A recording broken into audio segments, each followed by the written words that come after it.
सवाल इसलिए क्योंकि पाकिस्तान की सेना कुछ और कह रही है और जो उस ट्रेन में बंधक थे वो यात्री कुछ और कह रहे हैं। यात्रियों की तरफ से कहा गया है कि घटनास्थल पर 70 से 80 शव मौजूद थे। रिपोर्ट देखें।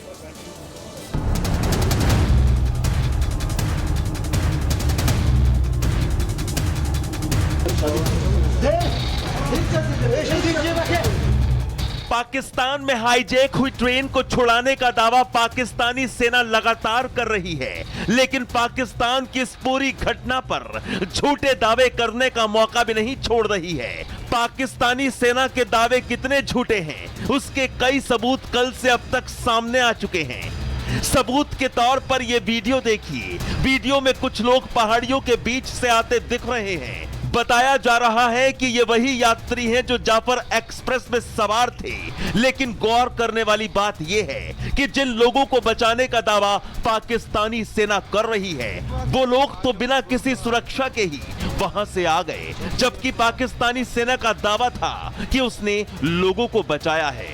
अब दूसरा सबूत भी देख लीजिए। बलूचिस्तान की धरती पर दिख रहे ये कई सारे ताबूत। पाकिस्तानी सेना का दावा है कि 21 यात्री और 4 सैनिक मारे गए, लेकिन सिर्फ 25 लोगों के लिए इतने ताबूत क्यों लगाए गए और ताबूत क्यों मंगाए गए हैं, इसकी पोल पूरी तरह से खुलते देर नहीं लगी।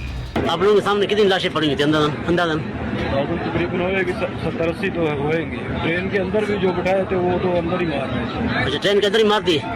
ये पाकिस्तान में तबाही और शहबाज सरकार की बेबसी का सबूत है। पाकिस्तान में सेना मारी जा रही है, मुल्क के टुकड़े टुकड़े होने की तैयारी है। बलूच विद्रोही खुलेआम पाक सरकार और फौज को चुनौती दे रहे हैं और पाकिस्तान सच और मौत का आंकड़ा छिपाने में लगा है। आप लोगों के सामने कितनी लाशें पड़ी हुई थी अंदाजन? तकरीबन होएगी 70-80 तो होएंगी। ट्रेन के अंदर भी जो बिठाए थे वो तो अंदर ही मार रहे। अच्छा, ट्रेन के अंदर ही मार दी। आप लोगों के सामने कितनी लाशें पड़ी हुई थी अंदाजन? तकरीबन होएगी 70-80 तो होएंगी। ट्रेन के अंदर भी जो बिठाए थे वो तो अंदर ही मार रहे। अच्छा, ट्रेन के अंदर ही मार दी। कुछ बंधक रिहा हुए तो पाकिस्तान अपनी पीठ थपथपाने लगा था, लेकिन बलोच विद्रोहियों ने 24 घंटे की नई डेडलाइन दे दी है और ऐलान कर दिया है कि मांग नहीं मानी गई तो पाकिस्तानी सैनिकों की लाशों का ढेर बिछा देगा।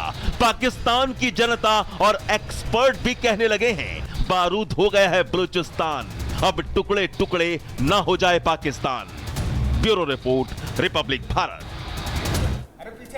और खबर अब हिमाचल प्रदेश से है। हिमाचल प्रदेश के हमीरपुर के सरकारी और निजी स्कूलों में एक मैजिक शो आयोजित करने का पत्र सोशल मीडिया पर खूब वायरल हो रहा है। अब इस पत्र में सवाल ऐसा ये कि क्या है जो ये वायरल हो रहा है और उसको लेकर विवाद हो रहा है। दरअसल पत्र में ये लिखा है कि मैजिक शो के जरिए जो कमाई होगी उसका 30% हिस्सा मुख्यमंत्री राहत कोष या आपदा कोष में जाएगा, जिसके बाद विवाद गहरा गया है।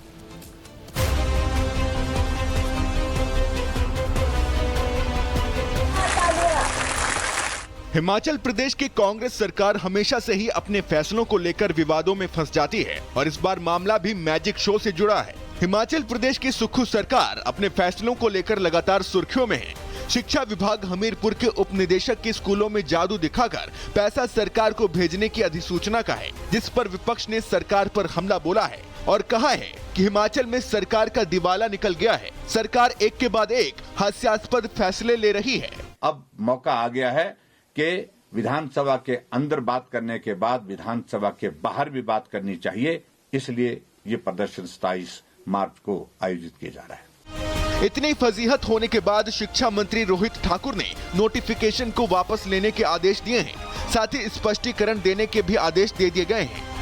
ये चिट्ठी deputy director elementary education Hamirpur के द्वारा जारी हुई थी।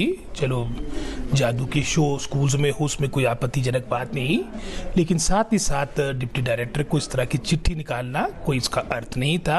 हमने कहा डिपार्टमेंट के माध्यम से, डायरेक्टर एलिमेंट्री एजुकेशन के माध्यम से, कि इमीडिएटली इस लेटर को विड्रॉ किया जाए और साथ ही साथ जो एक इररिस्पॉन्सिबल बिहेवियर रहा है डिप्टी डायरेक्टर एलिमेंट्री एजुकेशन का इस तरह की चिट्ठी जारी करने का, उसकी भी हमने एक्सप्लेनेशन कॉल की है। दरअसल सुखविंदर सरकार इससे पहले भी समोसे की सीआईडी की जांच, टॉयलेट टैक्स और सीएम के भोज कार्यक्रम में जंगली मुर्गा मामले को लेकर विपक्ष के निशाने पर रही है। अब विधानसभा में विपक्ष इन मुद्दों के साथ साथ स्कूलों में मैजिक शो के लेटर को लेकर सरकार को घेर रही है। Bureau report, Republic Bharat.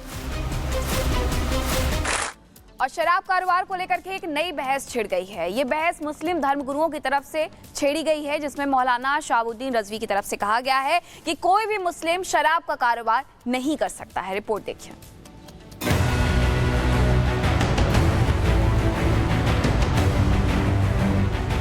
इस्लाम में शराब हराम है या हलाल, ये बहस सदियों से चली आ रही है, लेकिन अब ऑल इंडिया मुस्लिम जमात के अध्यक्ष मौलाना शहाबुद्दीन रजवी ने शराब को लेकर बड़ा बयान दिया है।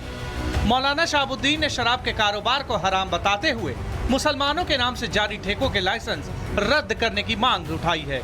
चाहे कोई दुकान ही करने वाला मुसलमान ही क्यों न हो, जिसको शरीयत ने हराम करार दे दिया गया वो हराम है, जो नाजायज करार दे दिया गया वो नाजायज है, अगरचे कोई कितना बड़ा मुसलमान उसको क्यों ना अपनाए। शरीयत का हुक्म बदला नहीं जा सकता। शहाबुद्दीन रिजवी ने कहा है कि इस्लाम में शराब पीना और उसका व्यापार कराना दोनों ही हराम है। उन्होंने मुसलमानों से अपील की है कि वो शराब और इसके कारोबार से दूर रहें। इस्लाम ने शराब को हराम करार दिया। अब कोई भी इस्लाम का मानने वाला मुसलमान अगर वो शराब का कारोबार करता है या शराब खुद पीता है तो वो नाजायज काम है, गुनाह का काम है। उसको किसी सूरत पर इस्लाम इजाजत नहीं देता है। मौलाना शहाबुद्दीन रजवी के इस बयान के बाद शराब के कारोबार को लेकर नई बहस छिड़ गई है। मौलाना रजवी ने मुस्लिम नामों से जारी शराब के ठेके रद्द करने की मांग उठाई है। उन्होंने मुसलमानों से शराब से दूर रहने की अपील की और सरकार से तत्काल लाइसेंस रद्द करने का आग्रह किया है। उनका कहना है कि शराब समाज के लिए हानिकारक और इस्लाम के सिद्धांतों के खिलाफ है। Bureau report, Republic Bharat. Purvanchal में खौफ का दूसरा नाम बन चुके माफिया मुख्तार अंसारी की संपत्ति को जब्त करने का काम इस वक्त जोरों से चल रहा। न सिर्फ मुख्तार अंसारी बल्कि मुख्तार अंसारी की पत्नी अफसा अंसारी के नाम से जो अवैध संपत्ति है उसको भी कुर्क करने का काम तेजी से किया जा रहा है।